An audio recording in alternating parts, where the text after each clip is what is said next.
Debbie is in Boise, Idaho. Hi, Debbie. Welcome to the Ramsey Show. Hi, thank you for taking my call. Sure. What's up? So I've got a few questions. Well, one is I've tried your program for probably 5 or 6 years now, trying to get my husband on board. I can't get him to look at a budget or even sit down and look at the bills. He's a spender.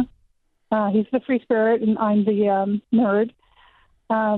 So that's the first thing. So I've done things like refinanced the house, paid off, saved money, and paid off credit cards, and gotten rid of them all except for a couple. And then he's created more. So I feel like I'm just going backwards. How old is he? He's going to be 60, and I'm 55. How long y'all been married? 24 years. You know, I honestly expected you to say he was 26 because he's acting like a child.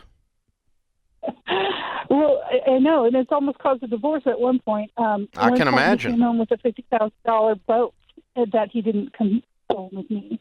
A $50,000 boat that he did not consult you on? Yep, we paid for it with our credit. Everything's credit.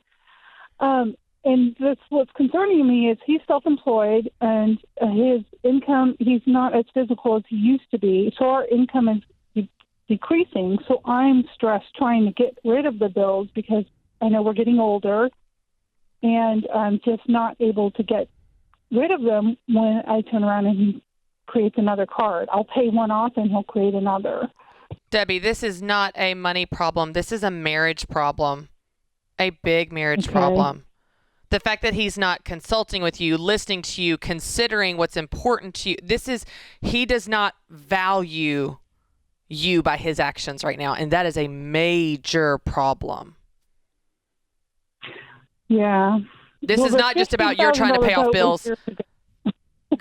Go ahead. At this point, honey, you can't dig out the hole. You can't fill up the hole faster than he can dig it out. No. Yeah. And it doesn't matter how quick you pay it off if he continues to do this. And the level of disrespect you must feel when he does. It's not just about the spending, man. God, the level of disrespect that he's showing you. I've even gone so far as to not pay some bills so that he couldn't get more credit on certain bills because I was trying to pay off other bills. Like if you're working real hard not to address the real issue, aren't you? Yeah, I guess so. Okay. Do you guys happen to attend a church?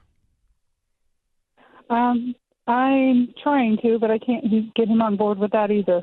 Yeah, okay. So here's what you need to do, hon. Okay, this is a lot more than Christy and I can fix in a radio call. This is 24 years of misbehavior. And he's your husband. I'm his age. He's misbehaving. If one of my friends was treating his wife this way, I would be up in his grill.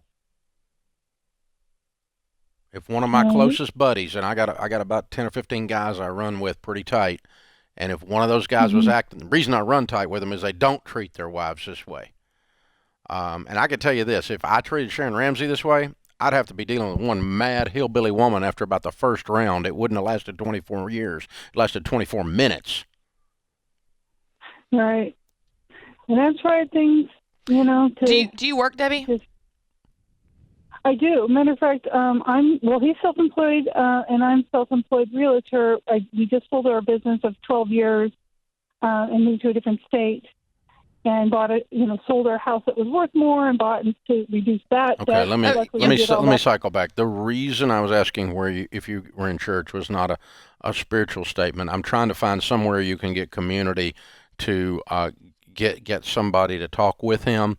But so what you need to do is you need to find a good faith-based marriage counselor as soon as possible. Okay.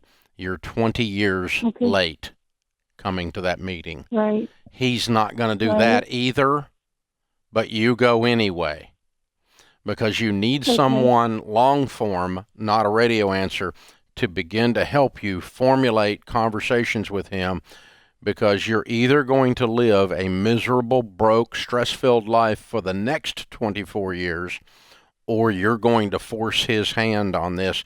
He's going to change or it's going to end. One of the two things is going to happen here. Yeah. And the problem is you're really late, and it's going to be very hard to get him to hear because he's never had to hear. You've cried wolf so many times. You've dug him out so many times. I don't know if he's going to hear it or not. But you need to get someone to teach you how crazy you're being treated. This is cray-cray. It's wrong. Yeah, no, and the reason I asked if she worked, because I thought, well, let me dig into this. Is there, does he think because he makes the money that he can do whatever? It doesn't matter why, but you have to address the real issue. This is not just a financial issue. This is a lack of respect. This is a lack of value. This is a lack of communication. Y'all are not a marriage. You're not a partnership. You're not the things that make a marriage. Y'all don't have trust, communication, mutual respect. You don't have those things. You may have a marriage certificate, but you don't have those things. And so a counselor can help you figure out what this looks like for you, what actions you can take. Begin to speak to him in a way that maybe he can hear you for the first time. And give your marriage a shot, because this is not going in a good direction, hon. And I'm sorry. I'm sorry. Sorry you're dealing with it. Yeah. It honestly makes me mad. There is not a financial technique in the world that will fix this situation.